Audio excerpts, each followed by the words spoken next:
കടീശ്വരപുരം ക്ഷേത്രത്തിനടുത്താണ്. ഇവിടെ ക്ഷേത്രത്തിൻ്റെ ഒരു പ്രദേശവാസിയോട് സംസാരിച്ചപ്പോൾ ഈ ക്ഷേത്രത്തിന് 4000 വർഷം പഴക്കമുണ്ടെന്നാണ് പറയണത്. ഇത് സാമൂതിരി രാജാവിൻ്റെ കീഴിലാണ്. ഇവിടുത്തെ ഉത്സവങ്ങളെ പറ്റിയിട്ടും ആചാരങ്ങളെക്കുറിച്ച് ചോദിച്ചപ്പോഴൊക്കെ കുറേ കാര്യങ്ങൾ പറഞ്ഞു തന്നു. ഇതാണ് ഊട്ടുപുര. ഇവിടെ ഈ ഒരു ക്ഷേത്രം എന്ന് പറയുമ്പോൾ ഒരു ആചാരം മാത്രമല്ല, അവിടുത്തെ പ്രദേശവാസികൾക്കും സാമൂഹ്യ സാംസ്കാരിക ഒരു സ്ഥാപനമായിട്ടാണ് ക്ഷേത്രത്തെ പറയണത്. അപ്പോൾ ഇവിടെ കുറേ കാര്യങ്ങൾ ഊട്ടുപുരമായിട്ടും കുറേ കാര്യങ്ങൾ പറഞ്ഞു തന്നു. പിന്നെ ഇവിടെ ആദ്യം 14 ദിവസമായിരുന്നു ഉത്സവം ഉണ്ടായിരുന്നത്. പക്ഷേ ഇപ്പോൾ അത് ഒരു 3 ദിവസമായിട്ട് ചുരുങ്ങിയിട്ടുണ്ട്. 4000 കൊല്ലം പഴക്കമുള്ള ക്ഷേത്രമാണ്. പിന്നെ പെട്ടത്ത് രാജാവിൻ്റെ കാലത്ത് ഉള്ളതാണ്. പണ്ടിവിടെ അന്നദാനം ഈ ഊട്ടുപുരയിൽ വെച്ചിട്ടുണ്ടായിരുന്നു. ഈ ബ്രാഹ്മണന്മാർക്ക് 2 നേരം ഭക്ഷണം കൊടുത്തിരുന്നു. പിന്നെ അത് കുറേ കാലങ്ങളായിട്ട് പിന്നെ ഇല്ലാണ്ടായിട്ട് ഇത് സാമ്പത്തികമായിട്ട് പ്രശ്നം ഉണ്ടായതുകൊണ്ട് അത് നിർത്തിവെച്ച് പിന്നെ കഞ്ഞി കൊടുക്കലാണ് ഉണ്ടായത്. അത് ഈ പാവപ്പെട്ട ആൾക്കാർക്ക് കുറേ കാലങ്ങളായിട്ട് കഞ്ഞി കൊടുത്തിരുന്നു. പിന്നെ അതും നിർത്തിവെച്ചു. ആദ്യം അമ്പലത്തിന് ഉള്ളിൽ അങ്ങനെ കൊടുത്തിരുന്നത്. ഊട്ടുപുരയിൽ ബ്രാഹ്മണന്മാർക്ക് മാത്രമേ ഭക്ഷണം കൊടുത്തിരുന്നത്. ഉണ്ടായിരുന്നു. ആ ഭാഗങ്ങളിൽ നിറയെ ആൾക്കാരുണ്ടായിരുന്നു. ഒരു 10 വീടുകൾ ഏതായാലും ഉണ്ടായിരുന്നു. നമുക്കറിയില്ലെങ്കിലും നമ്മളെ അച്ഛനൊക്കെ ഉള്ള കാലത്ത് പറഞ്ഞിട്ടുള്ള ഒരു 10-12 ബ്രാഹ്മണന്മാരുടെ വീടുകളുണ്ടായിരുന്നു. അവർ വന്നിട്ട് ഉച്ചയ്ക്ക് ഭക്ഷണം, രാത്രിയും ഭക്ഷണം ഉണ്ടായിരുന്നു എന്നാണ് പറയുന്നത്. നമ്മൾ ഉച്ചയ്ക്ക് ഉണ്ടായിരുന്നത് നമുക്ക് ഓർമ്മയുള്ളൂ, കണ്ടിട്ടുള്ളൂ. ഇവരൊക്കെ വന്നിട്ട് വെച്ചിട്ടുണ്ടായിരുന്നു ആൾക്കാർ. വേറെപ്പം ഉണ്ടായിരുന്നു. പിന്നെ പണ്ട് പറയുന്നത് 12,000 ഉറുപ്പിക ഇവിടെ അമ്പലത്തിലെ വരുമാനം. പണ്ട് 12,000 ഉറുപ്പിക, 12,000 പറ നെല്ല് പാട്ടത്തിന് കൊണ്ടുവരികയെന്നുള്ള ഒരു ഇതിൽ അതിൽ നിന്നാണ് ഇവർ ഇതിനൊക്കെ ചെലവിന് എടുത്തിരുന്നത്. പിന്നെ സ്ഥലങ്ങളൊക്കെ ഓരോരുത്തരെ കൈവശപ്പെടുത്തി എന്നാണ് പറയുന്നത്. അപ്പോൾ പിന്നെ വരുമാനം ഇല്ലാണ്ടായി. പിന്നെ സാമൂതിരിൻ്റെ അണ്ടറിലാണ് ഇപ്പോൾ ഇവിടെ ഇപ്പം നടത്തുന്നത്. അതെ, കൃഷി ചെയ്യാൻ വെച്ചാൽ കൃഷി ചെയ്യാനായിട്ട് ഉണ്ടായിരുന്നുകൊണ്ട് അത് പിന്നെ കുറ്റിപ്പാല, പിന്നെ വളവന്നൂർ, അങ്ങനെ കുറേ സ്ഥലങ്ങളുണ്ട്. ഒരുപാട് സ്ഥലങ്ങൾ ഉണ്ടായിരുന്നത്. വളവന്നൂരൊക്കെയാണ് അധികം പറഞ്ഞു കേട്ടിട്ടുള്ളത്. അതായത് സാമൂതിരിയൊക്കെ ഒരു പ്രാവശ്യം ആ സമയത്ത് ഉള്ള സാമൂതിരി ഇപ്പോൾ ഒരു 100 വയസ്സ് 122 വയസ്സ് 90 വയസ്സ് കഴിഞ്ഞിട്ടാണ് അവർ ഏറ്റെടുക്കുക തന്നെ. അവർ പറഞ്ഞാൽ കുറച്ച് കഴിയുമ്പോഴേക്കും അവർ ഇതാവും. പെട്ടത്ത് രാജാവിൻ്റെ കീഴിലാണ് എന്നുള്ളൊരു ഇതേ ഉള്ളൂ. ഇല്ല, അതൊന്നും അതിൻ്റെ ആയിട്ട് അറിയില്ല.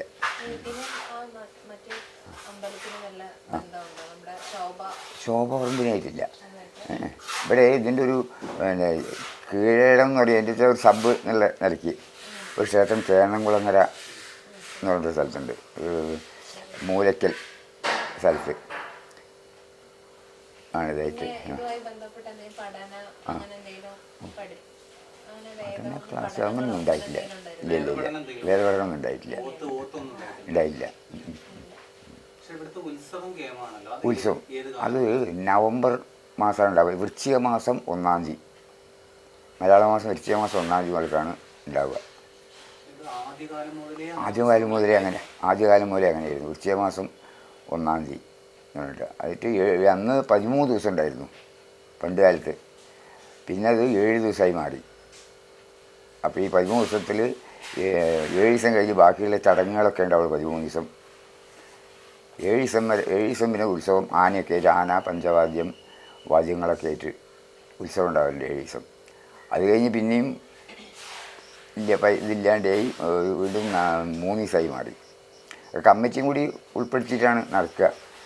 സാമൂതിരി എന്തെങ്കിലും കൊടുക്കും, ഏകദേശം എത്ര എസ്റ്റിമേറ്റ് കൊടുത്തിട്ടുണ്ടെങ്കിൽ അതിനെന്തെങ്കിലും ചെറിയൊരു വീതം കൊടുക്കും. ബാക്കി ആൾക്കാരുടെ അടുത്ത് നിന്ന് പിരിവെടുത്തിട്ട് കൊടുക്കും.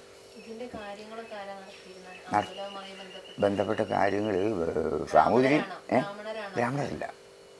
ബ്രാഹ്മണർക്ക് പണ്ടത്തെ കാലത്തെ അറിയില്ല. നമ്മൾ കുറേ ദിവസം നമുക്ക് ഒരു 30 കൊല്ലത്തെ ഒരു 10 കൊല്ലത്തിൻ്റെ ഒരു ഇതല്ലേ ഉള്ളൂ. ഭക്ഷണം ഭക്ഷണം കൊടുത്തിരുന്നു. ആ ഇപ്പോൾ അങ്ങനെ ഒന്നും നോക്കില്ല. ഇപ്പം ജാതി മതമൊന്നുമില്ല. ഇപ്പോൾ കൊടുക്കുമ്പോൾ അത് നിന്നിട്ടില്ലേ. അതിപ്പോൾ ഏകദേശം ഒരു 30 കൊല്ലെങ്കിലും ഏറ്റവും ചുരുങ്ങിയായിട്ടുണ്ടാവും അത് നിന്നിട്ട്. പിന്നെ ഈ കഞ്ഞി എന്ന് പറഞ്ഞ സംഭവം ആവും പറഞ്ഞാൽ തന്നെ ഏകദേശം 20 കൊല്ലത്തിലേറെ, 20 പോരാ, അതിൽ കൂടുതൽ കൊല്ലങ്ങളായി അത് നിന്നിട്ട്. ഉച്ച സമയത്ത് മാത്രം ആ ഒരു കഞ്ഞി മാത്രം, എന്തെങ്കിലും ചെറിയ ഇതുണ്ടാവും. അതിന് കുറേ ആൾക്കാർ ഈ തെരുവ് ഭാഗത്തു നിന്നൊക്കെ, അതൊക്കെ പാവപ്പെട്ട ആൾക്കാർ ആളൊന്നും ഇപ്പോൾ ഒന്നും ഇതല്ലല്ലോ. അവരൊക്കെ വന്നിട്ട് പാത്രമായിട്ട് വന്നിട്ട് നിരന്നിരിക്കുക, അറ്റം വരെ ഇരുന്നിട്ട് ഭക്ഷണം കൊടുക്കും, കഞ്ഞി. പിന്നെ ഇല്ലാണ്ട് ചെയ്തു. ചുമർചിത്രങ്ങളായിട്ട് വെച്ചാൽ മുമ്പ് അങ്ങനെ ഇല്ല. ഈ ഇതേ ഉള്ളൂ, എന്താ പറയുക, പുറത്തൊക്കെ ആൾക്കാർ വരച്ചിട്ട് ഒന്നും ഇതിൽ പെടുത്താൻ പറ്റില്ല. ശ്രീകോവിലിനോട് ചേർന്നിട്ട് ചുമരിൽ ആരോ വരച്ചതാണ്. അത് കുറേ അടുത്ത കാലങ്ങളായിട്ടാണ്. ഒരു 10-15 കൊല്ലത്തിൻ്റെ ഉള്ളിൽ ഏതോ ഒരു നമ്പൂരി വന്നപ്പോൾ അയാളൊരു ആർട്ടിസ്റ്റായിരുന്നു. അപ്പോൾ അവിടെയും അങ്ങേപ്പുറത്തൊക്കെ ഓരോ ചിത്രങ്ങൾ വരച്ചിരുന്നു മാത്രം. പിന്നെ അപ്പുറത്തുള്ള വേറൊരു അമ്പലമുണ്ട്, ശിവൻ്റെ അമ്പലം, കുഞ്ഞുകുളങ്ങര. അപ്പോൾ അവിടെയാണ് പുറത്ത് ഇതുള്ളത്, ഒരു ഇതുമായിട്ടുള്ള ശില്പങ്ങൾ കൊത്തിവെച്ചിട്ടുള്ളത് അവിടെ രണ്ടെണ്ണം. അതായിട്ട് ഇതിൻ്റെ ഒരു കീഴടന്ന് പറഞ്ഞതും രണ്ടും ഒരേ രണ്ട് ഇതാണെങ്കിലും ഇവിടുത്തെ ആൾക്കാർ തന്നെ അവിടെ പോയിട്ട് ചെയ്യുക.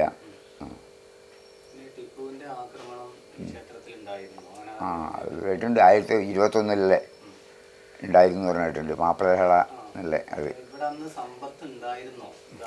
അതിനെപ്പറ്റി പറയാൻ കഴിയില്ല. അച്ഛനൊക്കെ ഉള്ള കാലത്താണ് 21 ഉണ്ടായിരുന്നു എന്നാണ് പറഞ്ഞത്. അല്ല അല്ലേ, 21 മാപ്പിളഹള എന്ന് പറയില്ലേ, അതാണ്. ആ കാലത്ത് ഇങ്ങനെ ഉണ്ടായിരുന്നു എന്ന് പറയണു. എന്നിട്ട് അവർ വന്ന്, അപ്പം അന്നൊന്നും അമ്പലം തുറക്കൂല, തുറക്കാണ്ട് അങ്ങനെ ഇരിക്കും. പിന്നെ അതൊക്കെ കഴിഞ്ഞൊക്കെ പോയതിൻ്റെ എല്ലാ ആൾക്കാരും പോയതിന് ശേഷം പിന്നെ വന്നിട്ട് ആൾക്കാർ അന്നത്തെ കാലത്ത്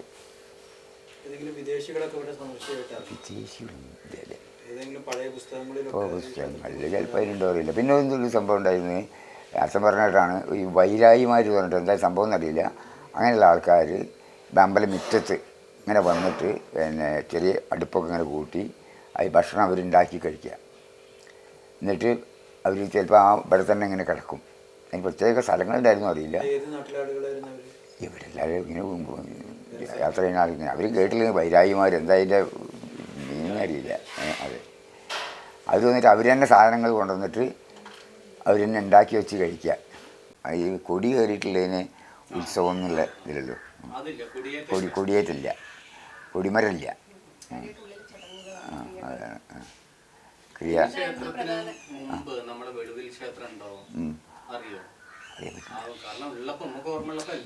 ഉണ്ട് അതന്നെ. ഉത്സവത്തിൻ്റെ ഭാഗമായിട്ട് ഉള്ളിൽ ഒരു തന്ത്രി വന്നിട്ട്, അതിൻ്റെ പ്രധാന പൂജാരി വന്നിട്ട് നവകം എന്നൊരു നവകം പഞ്ചാരി അതിൻ്റെ ക്രിയാദികൾ ചടങ്ങുകൾ നടത്തുക എന്നുള്ളൂ. അതെ, ഉത്സവമാകുമ്പോൾ 8ാമത്തെ ദിവസം. അന്ന് 13ാമത്തെ ദിവസമായിരുന്നു, ഇപ്പോൾ 8ാമത്തെ ദിവസമാണ് എന്നുള്ളതാണ്.